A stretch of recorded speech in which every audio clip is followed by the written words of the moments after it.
Hello, viewers. Hope you're doing well and keeping safe. Welcome to the IND Money Management Show. I am Astik Chabra and I'll be host for you for today.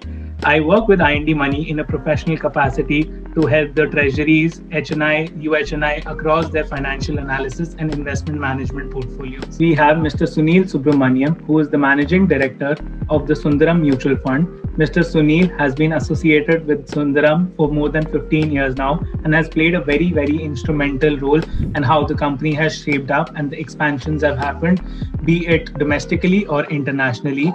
An alumnus of the University School of Business, London, and an MSc degree graduate from IIT Madras, Mr. Subramaniam has been associated with very big names in the industry like State Bank of India, Bank of America, and American Express Bank. So very warm welcome to you, sir, and it is glad that we have today you to talk to us about the asset allocation in the post-COVID world. Thank you, and wish the same to you. I hope everybody is staying safe. So at IND Money, we absolutely echo and relate to the thoughts you're sharing, sir. What we do is we are a SEBI-registered investment advisor, and with the help of technology, AI, ML, and data science, what we actually do is we are a constant policeman of the police for all our investors. So what we do is that we aggregate all the assets and liabilities on one portal and help the investor understand his actual net worth, his position, his real-time financial picture, which helps them take real-time investment decisions and plan for a better financial future. So our topic for today talks about asset allocation in a post-COVID world. So now what has actually happened is that a lot of investors have got confused over a period of time with the sharp declines happening in the market, and there was an absolute rally that happened. It has left the investors, somebody like me and a lot of investors of us, also confused that what should be our asset allocation strategy. For example, when I started out, I was looking for a 60-40, where 60 is equity and 40 is debt. And what ended up happening is that in the first half of the COVID period, my equities absolutely declined and my portfolio allocation just went haywire, and then equities gained, and then the portfolio asset allocations changed. So what is your view about asset allocation? How should one plan their asset allocation? Thank you. I'd like to take this one step below the level at which you're talking, okay? Because I want to put things in perspective and how everybody should look at this whole process. So you use the word called asset allocation. But I think before we come to asset allocation, right? Because asset allocation deals with the world of investments, right? So one needs to understand what is investment and why we are doing it, right? Only then you can understand asset allocation. Right? Absolutely. And investment, to put it very simply, is nothing but postponement of consumption. Yeah. You have money or you're earning money, right? You have either income or your wealth. Your temptation, the natural assumption is, I would like to spend all my money today if I didn't have a future that I have to worry about. If somebody could assure me that at the age of 40, 50, 60, 70, some God would come and give me money every year, I would spend all my money today, right? So, and I'm choosing not to spend it, correct? You're not choosing not to spend because you want to die with a lot of money. No, you want to spend it in the future, correct? One. Second, you have, as a human being, unlike the animals in the jungle, you have an ability to envision the future. And a lion doesn't think, hey, no, 10 years later, what am I going to be? He lives for the moment. When he's hungry, he kills and eats. The mankind is separated because you can envision your future, and everybody aspirationally envisions a better future. So if I can buy a Maruti car today, I want to buy a Honda car tomorrow, a Mercedes car later tomorrow. So that aspiration, because you envision your future, so you choose not to spend all your money in order to be able to spend it better. Absolutely. Got so investment is nothing but postponement of consumption, right? Now, if you were guaranteed that if you choose a particular investment path, that the future would be better, right? If you were guaranteed, or if you went to Bejan Daruwala, sorry, he's no more, and as an astrologer he said, अभी राहु केतु सभी एक ही जगह में है, अब इस पैसे को इसमें डाल दो, future is done, then there is no need for asset allocation. That is asset where you put. Correct? So first Absolutely. is asset allocation comes because there is uncertainty about the future. So that's the reason to asset allocate. If there is no uncertainty, then you know which asset is going to deliver, blindly put it in that. Correct? Fun. Second is, how do you know that if I postpone, right, I'm going to get better? Because you know that if you don't do any investment, if you keep your money in your bank locker, you're going to lose. So that is the other part of it, right? One is you want a better future, but if you don't do anything about it, do nothing is the worst strategy. Why? Because of that huge dragon called inflation. Absolutely. So if you keep quiet, take your money, put it in the bank locker, you're guaranteed that you can buy less tomorrow than you can buy today. Correct? Agreed. So the other reason to do asset allocation is to make sure that there is uncertainty, you need to choose that which will grow, but you need to make sure that what you choose is going to grow better than this dragon called inflation. That's the second reason for asset allocation, that you have to choose that which will grow despite uncertainty and that will grow better than inflation, right? Now comes the third point, right? Everybody wants a better future, but the problem is that we, all of us, right, always keep shifting our goalposts. Today, when I am in a one-bedroom house, I'll say, मेरे को 3 BHK मिल गया तो मैं खुश. जब 3 BHK मिलता है, then you say कि मेरे को villa चाहिए, right? Simple. So we keep shifting our goalposts, and that's the reason disappointment comes in. Because when you started to invest, you had a goal, but along the way, you kept changing your goals. And that's why you are in a constant situation. अरे यार, अभी equity market गिर गया, अभी ये हो गया, जो भी what you said, right? So the second part of what is that you please fix your goals. Do not allow your goalposts to be shifted. Now you're saying, no, how can it be, sir? I have 30 years ahead. I don't know today what is going to be. So what I want to tell you is that you have a set of goals. You have one set which is a long-term goal which you set today, but you also set a series of short-term goals which when that short-term finishes, you'll be resetting it. So by having a series of short-term goals, you can keep on changing the goalpost. But at the same time, there has to be one long-term goal that you also set so that is pakka, and then you have the ability. So where I'm coming to is that in asset allocation, the first step is goal setting.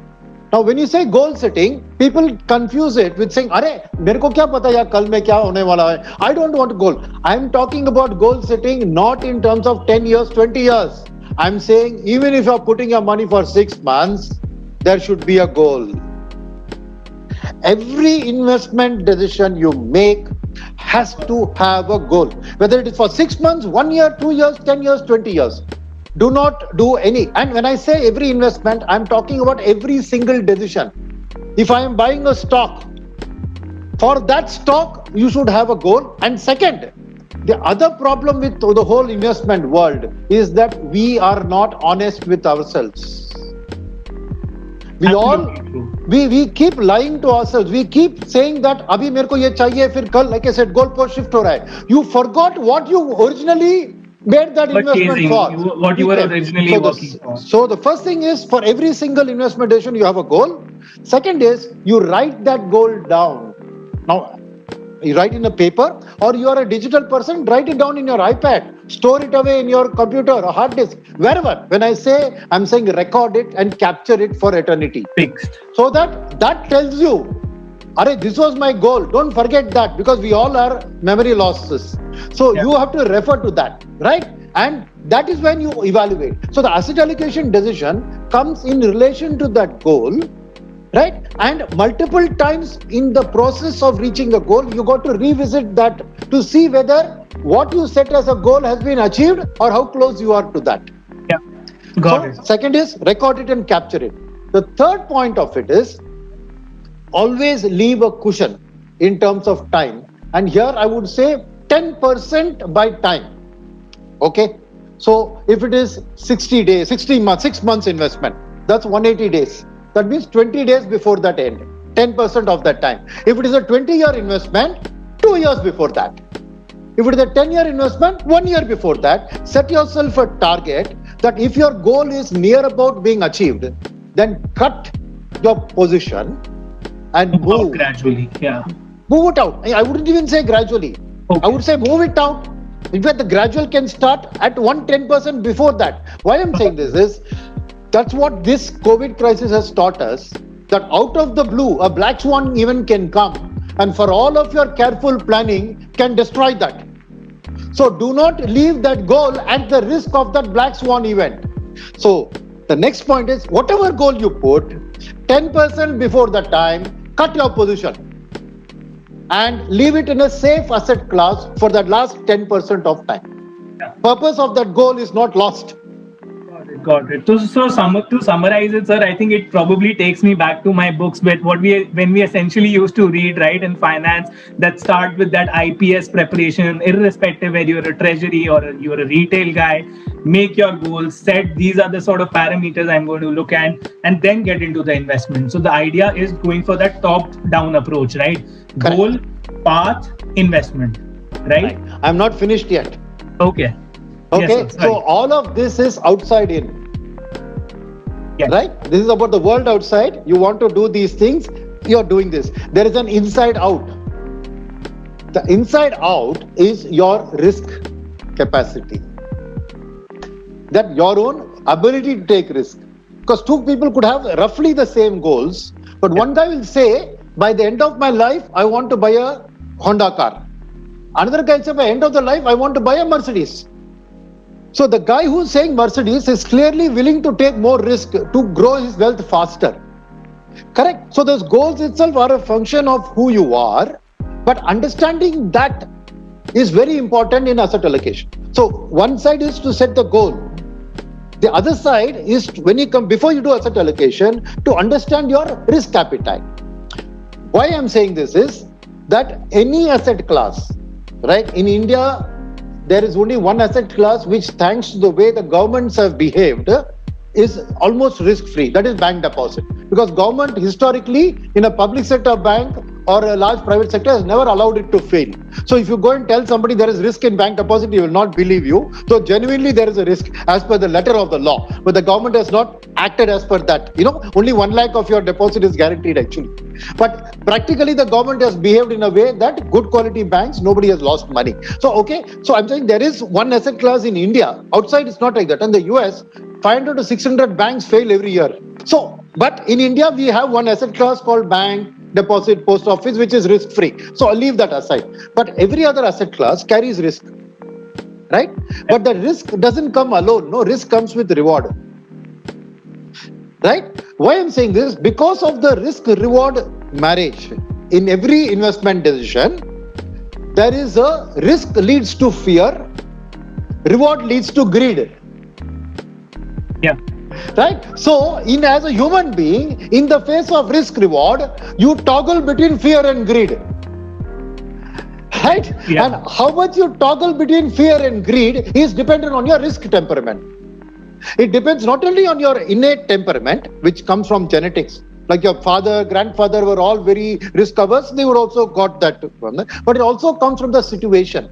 Like if you suddenly lost your parents at a very young age, then you will be more conscious. Or if you have aged parents living with you, your temperament may be risk taking, but because they are there, you cannot afford to be your natural self. So there are number of dependents on you. So there are a lot of factors, correct? But what I'm saying, before asset allocation, you important to classify yourself in terms of your situation, your temperament, in terms of where are you, in terms of the risk, reward, fear, greed, the continuum. There's a continuum, right? Why I'm saying this is, and don't overcomplicate it, because the moment I use such words, people say, how to know how to do risk profiling. Don't overcomplicate. Choose only 3: conservative, moderate, aggressive. As an individual, say, am I of a conservative type? Am I of an aggressive type? So what is the aggressive type? He can take losses in his investment decisions without panicking. That is aggressive. Conservative, who cannot take any losses for a long period of time, right? Moderate is in between the two. So broadly, you take the call. I mean, if you choose an advisor or somebody to do it, great. But even in the absence of that, don't shy away. Say, I don't have an advisor, so I won't do this. No. It's important, right? So now all the chemicals are ready to put into this bottle test tube called asset allocation. Now the chemical reaction can take place, but you need to have this clear, right? So to summarize it, right, you have to have a goal for every investment. In that goal time frame, you cut 10% of the time to cut your position. Third is realize that to achieve that goal, there is risk and reward, which gives you fear and greed. So understand your own risk, reward, fear, greed mentality, and then now you're ready to do asset allocation. So given how the last 9 to 10 months have performed in the markets with respect to debt, equity, gold, everything, what do you think an investor should do? I mean, COVID has given us periods. For somebody, it's been a period of very, very highs, but it has actually been a period of absolute lows for a lot of people. Do you think it has given us an opportunity to introspect, maybe self-evaluate? Are we actually risk-taking in nature? And should one go back and re-evaluate his risk profile, risk allocation? So if you look at it from the perspective, so first of all, when you say that asset allocation is a long-term thing, I think one of the points I want to say that it is not only long-term. So even for your short term, there is an asset allocation need. It's not necessarily only for the long term. Any investment, right, needs an asset allocation. Okay, one. So the component of long term, so if you've done a goal-based planning, right, in the long term, your long-term investment at some point becomes short-term. End of the period, right? Almost. Correct. So what I'm saying is, that's why I said asset allocation is constantly to be evaluated, because even your long-term investment, when it becomes short-term, at that point you got to take a call. Correct.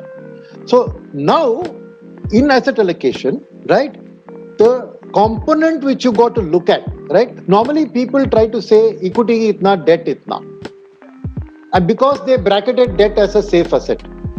Okay. But we all know the Templeton crisis has shown you that not all debt is last safe. 1 year, DHFL, Voda, Yes Bank, ILFS, all of us.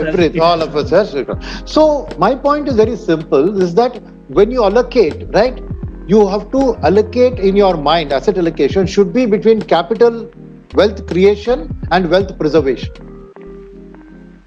Don't look at it as equity debt, because debt can also lose you money.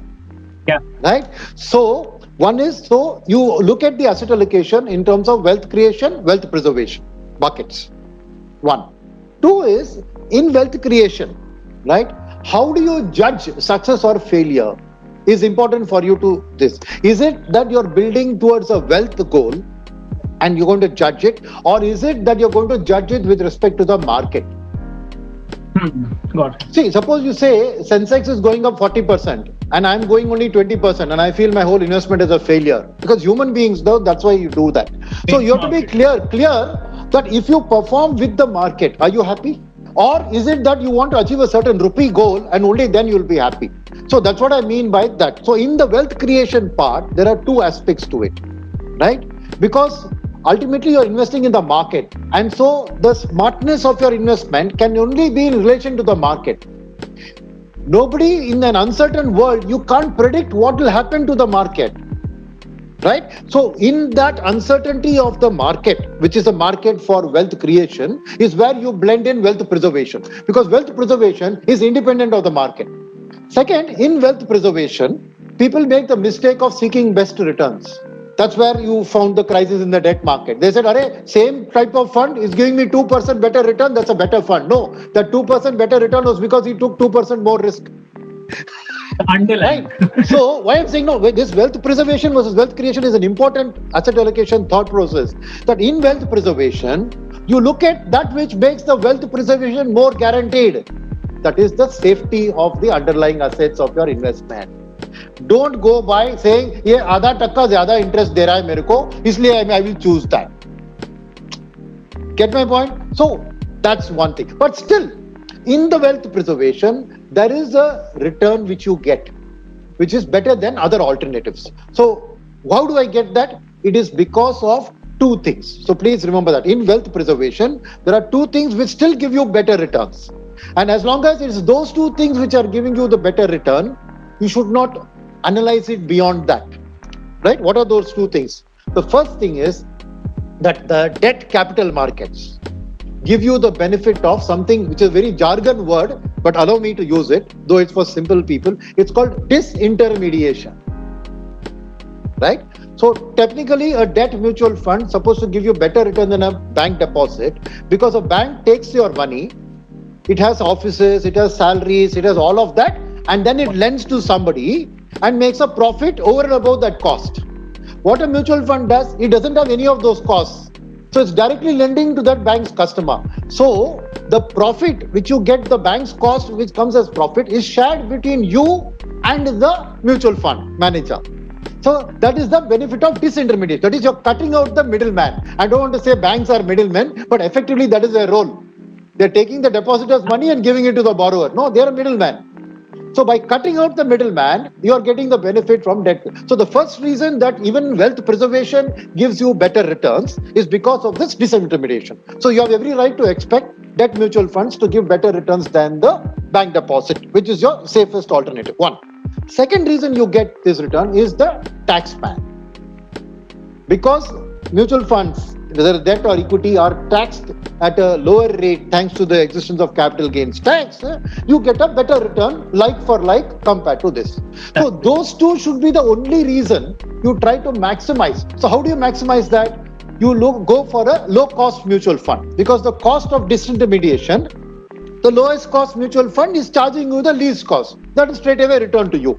So look at the expense ratio of a debt mutual fund, number one. Number two, make your investments other than your liquidity needs. So there's a third need which I didn't address, wealth preservation. There's also a liquidity need, anytime money you need. So there again, liquid funds can play a part. They bring this, but the taxation element of debt mutual fund comes in only if you wait for 3 years. Right? Only 3 years you get that indexation benefit. So by choosing to put your wealth preservation money in the 3-year asset allocation bucket, you are getting the benefit of both the reasons you should get a better return for wealth preservation. Simple. That's where you should stop. Now within that bucket, don't try and look for somebody giving a better return, because there is no free lunch. If he is giving a better return, he is taking a higher risk. So in your wealth preservation, you shouldn't be taking risk. So, that's where people made a lot of mistakes, and they have hopefully learned it, that never mix risk into your wealth preservation asset allocation. Correct? So then you come to asset allocation within the wealth creation bucket. So for the time being, I'm leaving the wealth preservation out of it. Okay? In the wealth creation bucket, what do you want? You want inflation beating returns. Correct?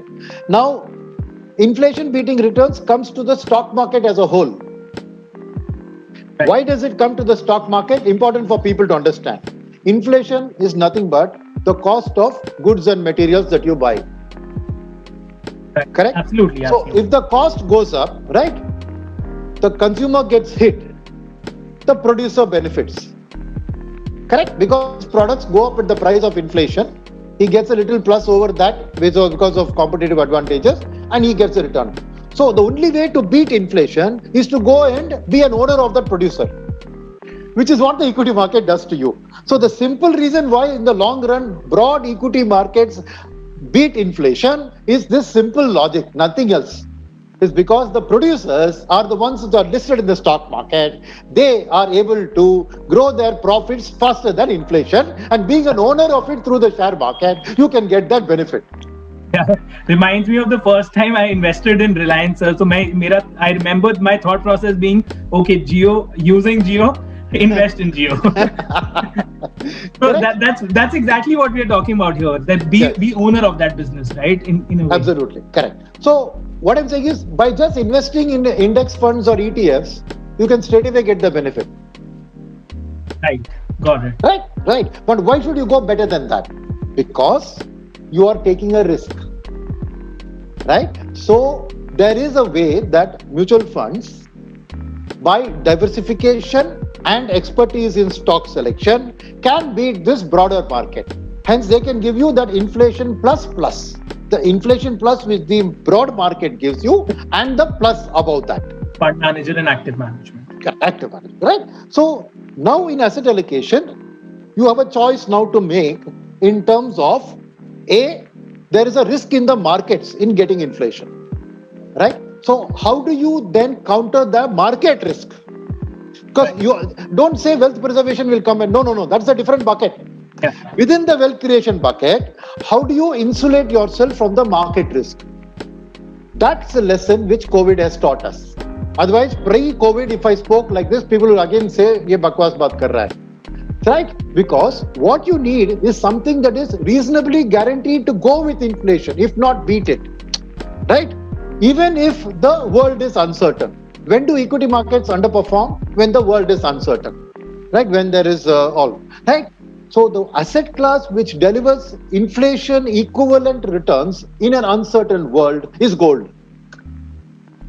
Right, absolutely. Right? So the reason to buy gold is to counter the uncertainty risk of the broader market. So what gold cannot give you is that alpha which diversification and stock selection expertise of a fund manager can give you.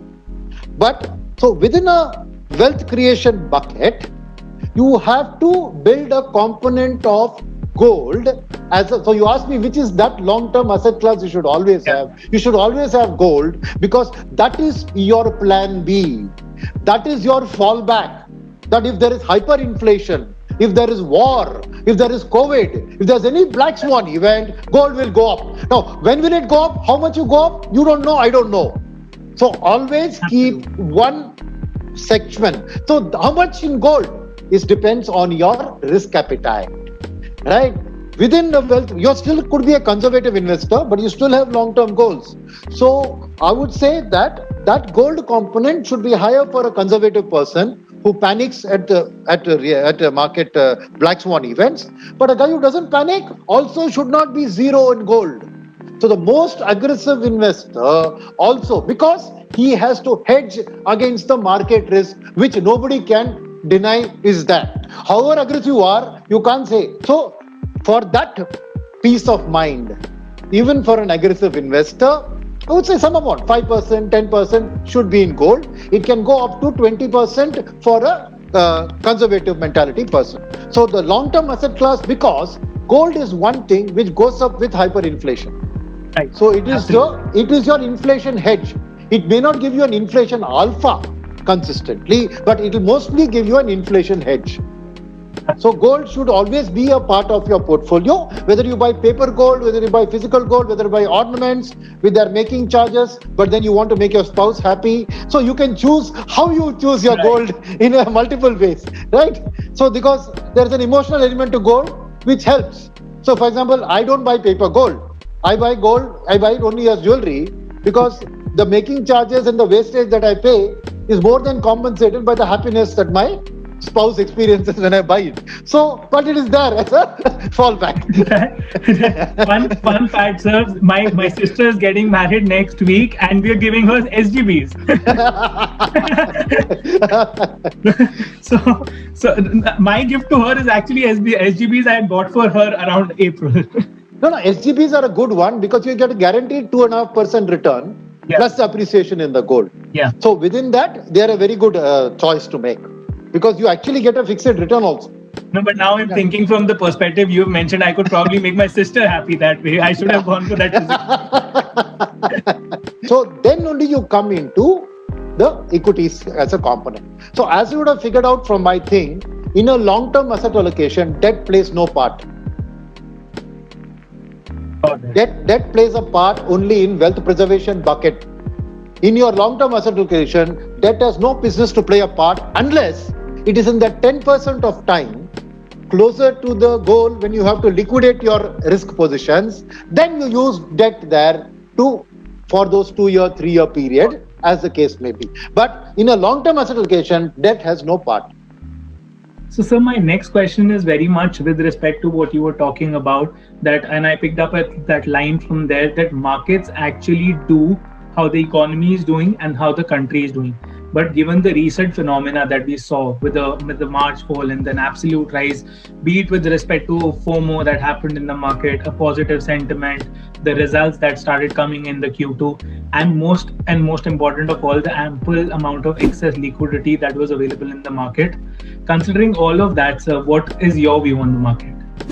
So my view is that in equities, there are three methodologies through which you make return from equities. Okay. So ultimately, the framework of making returns from equity comes from a framework called as EIC. Yeah. The economy, the industries in the economy, and the companies you invest in. Right? So when the economy does well, certain industries do better than others. Certain companies in certain industries do better than others. Right? That's the framework. So in that context, the stock market is all about companies. Right? Right? In the EIC frame is all. Now, from the company that you invest in, you make money three ways through the stock market, through equities, three methodologies. First is the actual earnings of the company, which is known as EPS, right? Earnings per share, whatever, where the company can take that money and give it to you as dividends. Right? So that is the actual earnings of the company can come to you as returns through the form of dividends by the company. So that's one way the stock market gives you a return. The second methodology that you get returns are from the expectation of the future earnings, which is your PE ratio, because price to earnings, right? So actually the correct ratio there to use is called PEG. Price, right? Earnings and growth. Growth in the right, forward looking. So the second reason you get is because two companies could be giving the same EPS today, right, but one company has a better future growth prospect, so the price goes up.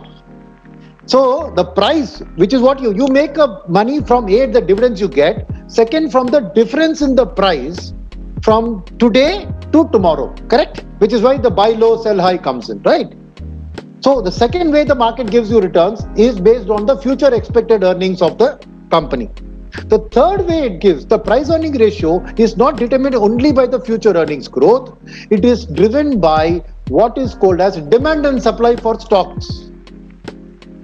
Right? So tomorrow's earnings growth may not be great, but still, because it is being compared to other companies where the earnings is even less, even this not great earnings gets an undue share of money flowing into it. Right? And that makes the price go up. So whether the price earnings ratio of that is going up or not, right, the valuation goes up.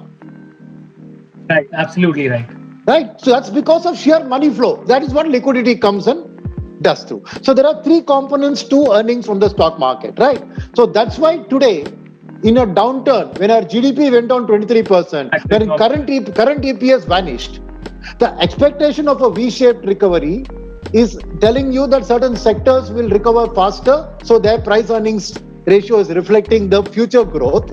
And the third reason is, for a foreigner investing in India, other countries are looking even more worse for the future than India, so the liquidity is coming to India. It's called the TINA factor. There is no alternative. When there is money, right. So in your making your investment decision, right, where the help of an advisor comes in, right, where the help of advice comes in is in judging these factors. Because as a standalone investor, you can take a look at the earnings, but without research, you don't know about the future earnings. Without somebody studying the market, you don't know your FIA is going to be putting money tomorrow, day after, a month later, 2 months later. Who makes money in the stock market? The mutual funds who make money buy something that the FIAs are going to buy tomorrow. They buy today and they can sell when the FIAs are selling, right? So that's how the money is made. So my point is that in today's this whole decision-making process, because of the liquidity supply that is there, right, and because India is expected to do a V-shaped recovery, because I think we did a good job of doing a lockdown and curbing the virus. Though the lockdown led to a very bad current GDP, it has protected our future GDP. So I think the point of view in investment is always to look at it from a future. That's why they say the equity markets are a lead indicator, which means the market goes up before the economy goes up. So that's what my point is, that in such a decision-making process, people tend to look at it. In fact, Mr. Shaktikanta Das, Reserve Bank Governor, said that the markets are disconnected from the economy. Right? Yeah, he made that statement. The correct way the correct way it is read is, markets are disconnected from the current economy. Markets are in tune with the future economy. They are not disconnected, because if the future economy was going to be bad, the markets wouldn't go up. So, in alignment to what you've been answering, my next question, sir, would be then what sort of exposure should an equity investor be taking? I mean, one, in terms of the quality, like there was a major thing in the market about the information that, okay, go buy only blue chips because they will help you ride the tide. Similarly, if we talk about the sectors to be specific, so there was a major phenomena that happened. Okay, go for pharma, go for healthcare because they will help you ride the tide, right? So my question is around going forward. What are the sort of categories and what are the sort of sectors that the investors should look forward to and maybe investing from a long-term portfolio perspective? So, in terms of category, one of the common things which you just now stated as a statement, I want to evaluate that blue chips are to be invested because they are more resilient in the economy and they are supportive. That's not the truth. If you look at actual earnings, right, large cap companies and mid caps had a profit drop as much equally, but large caps rose much more. Why? Because who was buying in the market. That's why I said that liquidity is important to study, right?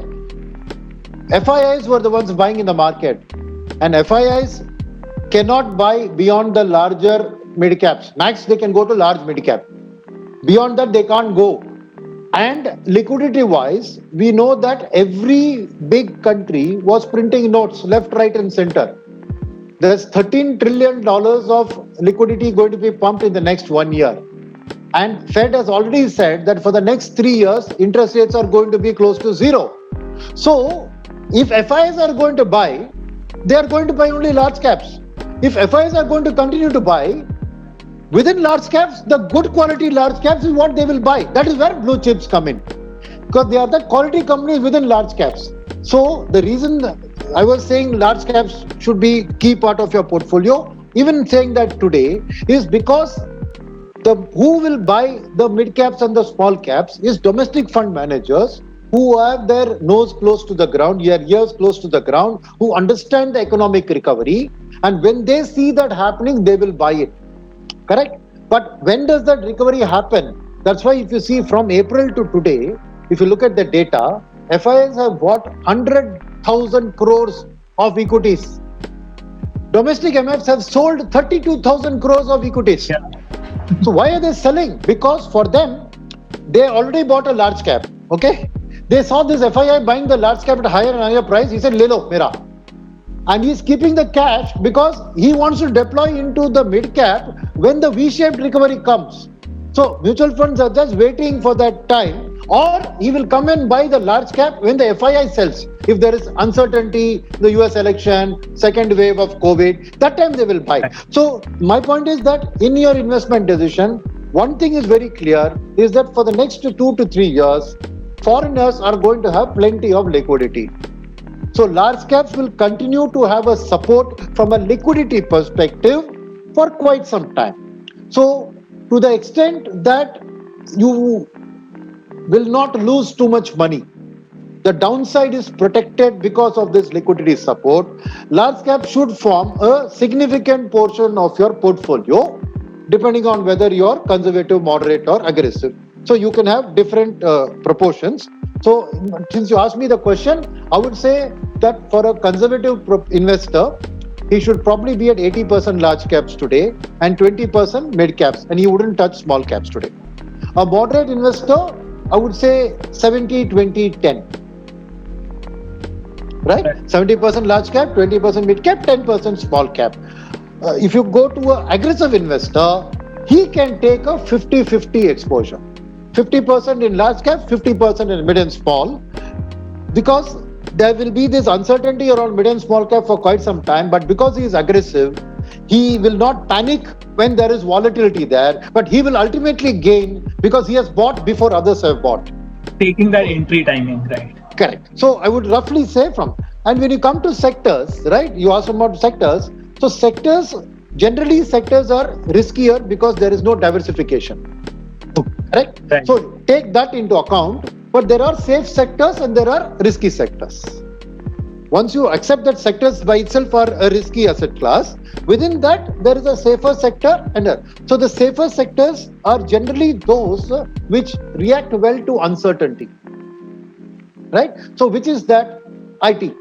Why is IT react well to uncertainty? Because it's not linked to domestic factors, one. Second is, when internationally things are down, people use more IT to reduce their costs. So IT companies actually benefit when there is a recession, because that's the time people want to outsource their IT, reduce their costs, so their business goes up. They are a counter-cyclical industry. Okay, so IT is one. Second, which is safe, which was not so clear many months ago, but today is very, very clear, is pharma and healthcare. Because COVID has made that fact very clear, but even otherwise, medicines are always going to be in demand. There is no recession for medicines. Right? Whether the economy is doing well or not, people are going to be falling ill. The health doesn't go with the thing, right? So pharma is generally a defensive, again, not connected to domestic economy. So from a domestic investor, it is a good hedge because it is linked to the world. The third, which is a safer sector, is what is called as fast-moving consumer goods, FMCG. The evergreen sector. Because they are the low-cost items. Hair oil, soap, shampoo. However, whatever we do, you have to have a bath. You will have a demand for soap. So these three are generally the safer sectors. Banking was featuring here until COVID happened. COVID brought home the banking has now become a slightly riskier sector because of the NPAs and all of that. Otherwise, in a normal scenario, banking is also safer, right? So banking has now become a kind of middle risk sector, and at the extreme risk, if you go, is within consumer, right? Consumption. There is auto sector. There is consumer durables like refrigerators, air conditioners. Only if the economy does well and your income is going up, you will go and buy that better quality AC.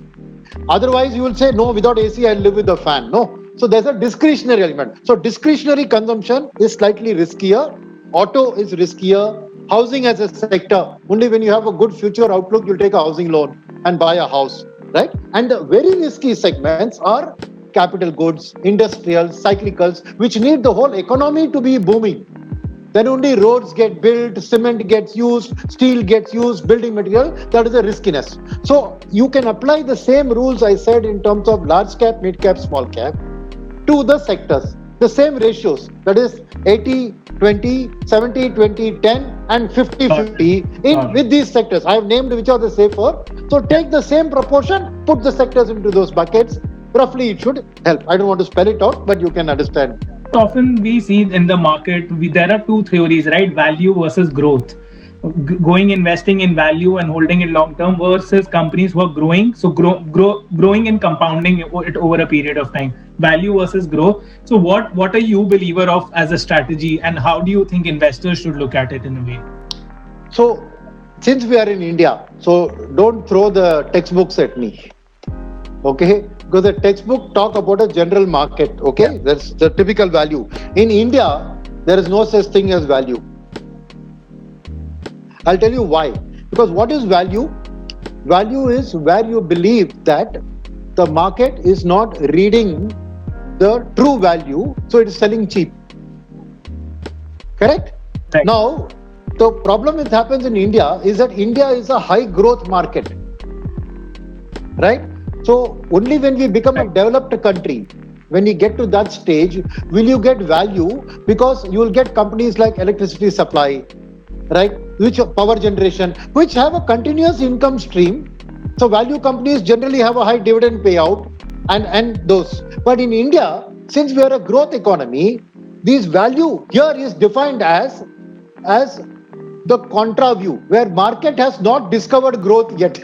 So undervalued stocks, right? Yeah. But ultimately in India, there is only two kinds of companies, not growth and value. There is growth, visible growth, and then there is something I call GARP, which is growth that is available at a reasonable price. So growth at reasonable price is called GARP. So in India, there is no true value. There's only growth which is visible. Like you see FMCG, you know that 5 to 10% it will grow. There's a price for that growth. That value is seen in the market. So the growth, you're buying the growth at the true price for it. Right? There's no value. There's growth at a reasonable price where You know the growth is there as an analyst, but market still doesn't know it. So market has not brought it into the price. So there is only what is that? There is a future growth available at a reasonable price. That only is what you call as value. So in India, so to me, this whole value is all bunk up. Okay, so value and this growth at a reasonable price is also not sustainable because it's only till that information becomes public. When it becomes public, it becomes growth, visible growth. So growth at a reasonable price is something which comes and goes, comes and goes, comes and goes. So at any point of time, a fund manager will buy visible growth and growth at a reasonable price. So he'll have a blend of both, which he may call growth and value. But it's actually growth. But the growth at reasonable price, he'll keep churning it because he'll buy it before market realizes and sell it when the market realizes. Or he'll shift it to the growth part of his portfolio. So you get my point. So as an individual investor, it's very hazardous in India to go and play the value game. For example, I'll tell you where investors have burnt their fingers in public sector stocks. Because public sector stocks are all selling at a very low price to book, they say cheap. The point is you buy them cheap and you sell them also cheap because they continue to carry that discount because of various reasons. So in India, I think this whole value concept, in fact, I still remember 15 years ago, a competitor fund house launched a value fund, okay? And they know what they named it? They called it a growth India Growth Fund. I won't tell you the name of the fund house. I've been able to understand. So it was a value. So in India, to me, this whole value concept is we are a growth nation. We are a growing nation. So I think this searching for value in India, it's not. I think the conceptual clarity that you've given us, like one in terms of to me as an advisor, also second in terms of the investors who will be listening to us and viewers who are there, is very important, because I think what we misinterpret value is as the undervalued stocks. However, the market theory and the textbooks mean value by an economic value, right? Correct. So given, sir, you mentioned about US elections and they're happening as we speak, my next question was majorly around that there was a phenomena that was seen very recently, a slightly pre-COVID period as well, and improved a lot more and was seen during the COVID period, and that majorly revolves around international investments and global equities. So what I would really want you to help us is with what is your view on the international market, and secondly, how important is it for any long-term investor to have a global equity fund or a global equity international exposure in their portfolio? So, two things here. I think that in the current situation of our Indian economy, where we have a growing middle class, right, which is an aspirational middle class, right, I think international equities are absolutely critical part of every person's portfolio. Okay. Now I'll tell you the reason for that. The first and foremost is that in this aspirational middle class today, foreign education for your children is no longer something beyond reach. Every middle class household, right, aspires to send their children for a degree outside, right? And the biggest risk to that, in addition to domestic inflation, right, is the currency depreciation, right? Living in a country like India, there is a fundamental rule by which currency depreciation is calculated by the currency players, which is the banks, okay? So just to take a small class on this, okay? So basic reason why two economies' currencies, right, appreciate or depreciate is because of the difference in purchasing power. Okay? So this inflation, which is what purchasing power is, the differing inflation means that two countries can have the same currency rate only if there is zero inflation difference between the two countries. Not zero inflation. If that country has 5% inflation, I have 5% inflation, then it's fine. Okay? So that's the fundamental rule. It's called PPP, Purchasing Power Parity. Yeah. Now, calculating this for the purpose of doing investment, right, is a very difficult task, because each country has their own basket. Do you choose CPI or do you choose WPI? Their basket will be different goods. Our basket will be different goods. So while it's theoretically very correct, practically it's useless as a tool, right? So bankers, who are by large the largest players in the currency market, use a compromise formula, because ultimately inflation reflects in interest rates, right? That's why you have real inflation, right? You have real interest rates and nominal interest rates. Real interest rate plus inflation gives you nominal. So what banks believe, that if you compare nominal interest rate, then the inflation cancels out.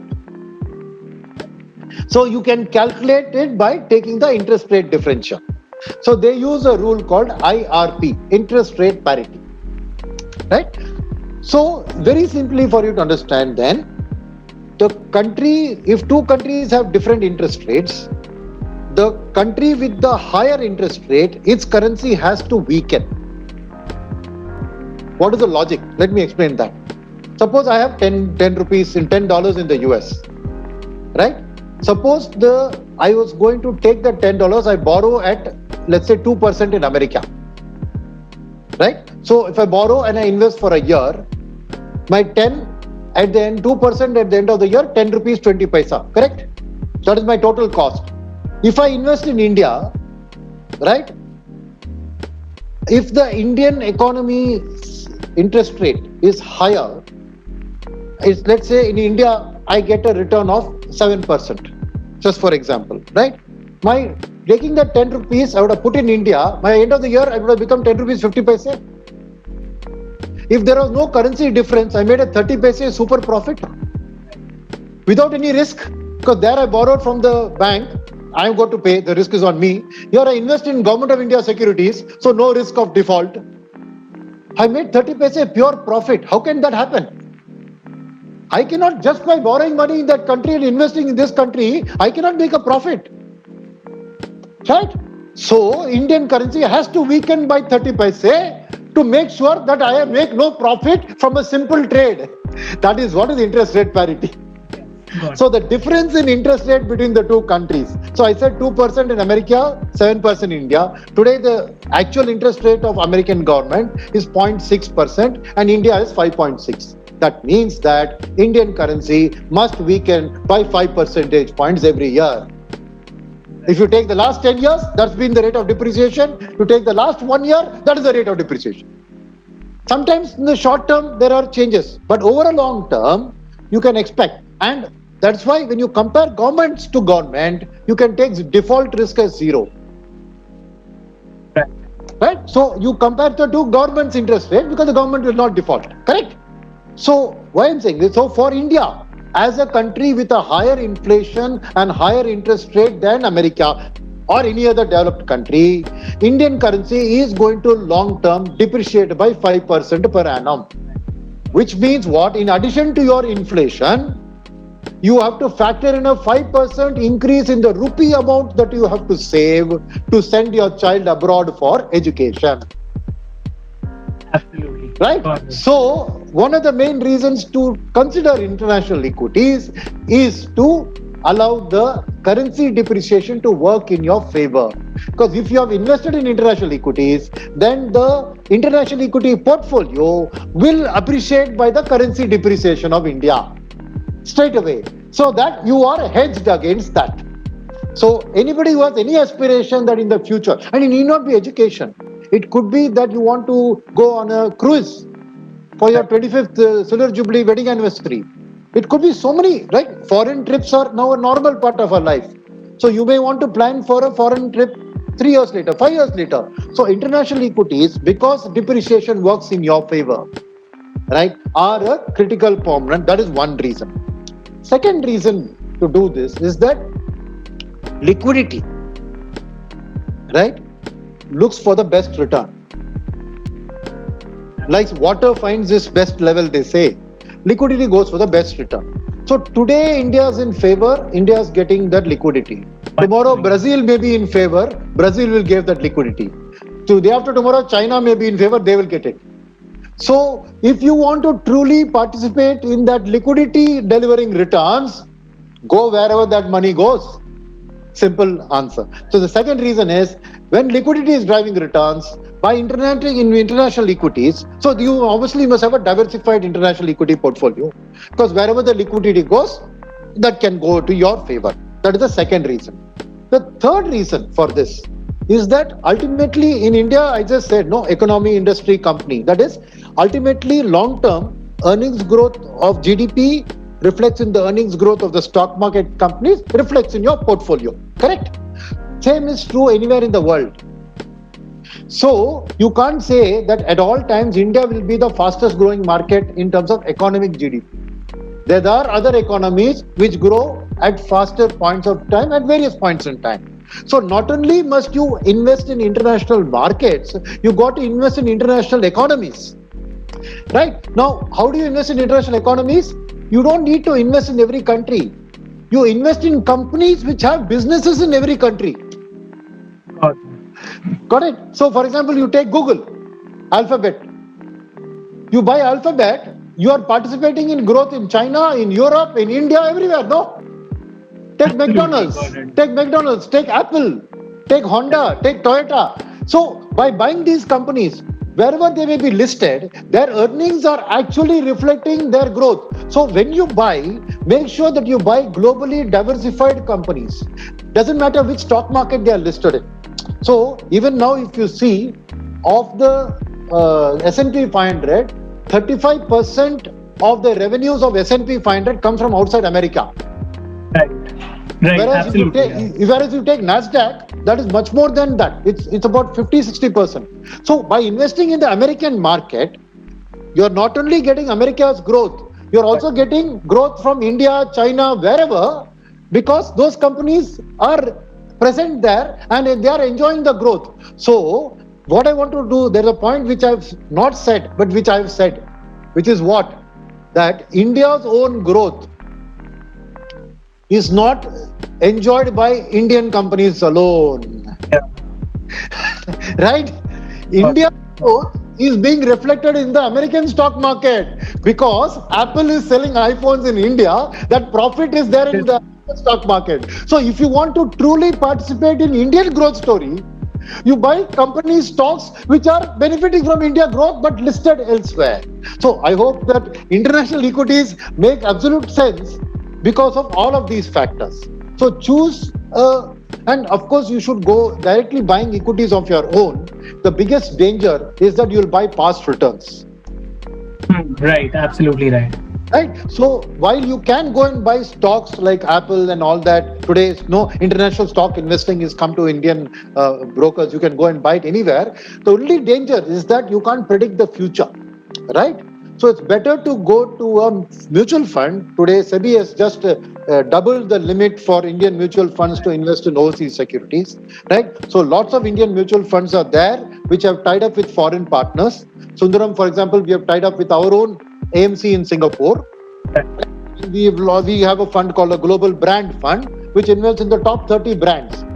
Now, the top 30 brands, by nature of being top 30 in the world, are present in all the fastest growing economies of the world. So, as an example, I'm saying choose a globally diversified mutual fund, which is diversified across stock markets and invest in companies which are diversified across economies, so that plus currency depreciation can definitely this should form a part of your portfolio. But given that it is an area that is unknown, right? Again, like gold, while gold has a share for a conservative investor, international equities should also be a share for depending on your risk appetite.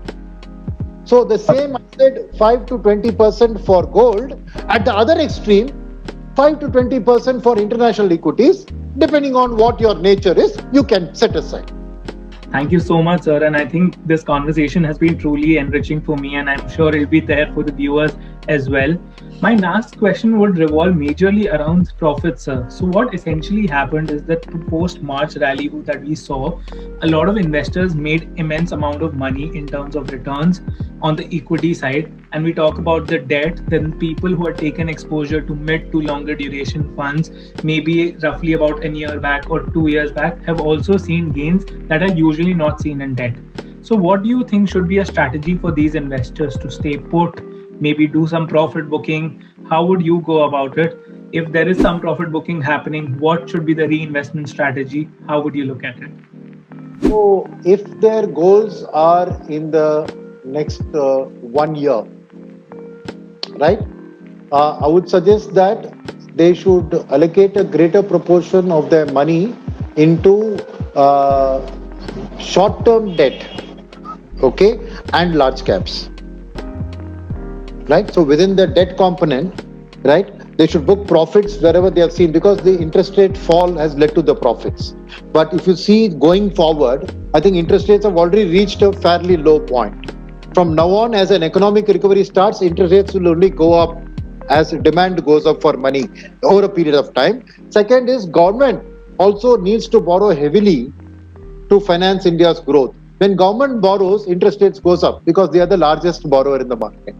So I would say interest rates, I don't have much scope for going down. An RBI rate cut doesn't mean that actual interest rates may go down, right? So I would say that most of the juice in terms of the debt market capital gains have happened, right? So better to shift to a safer, shorter term portfolio, short term duration portfolio in the next one to keep their capital safe, and also allocate more to large caps at this point.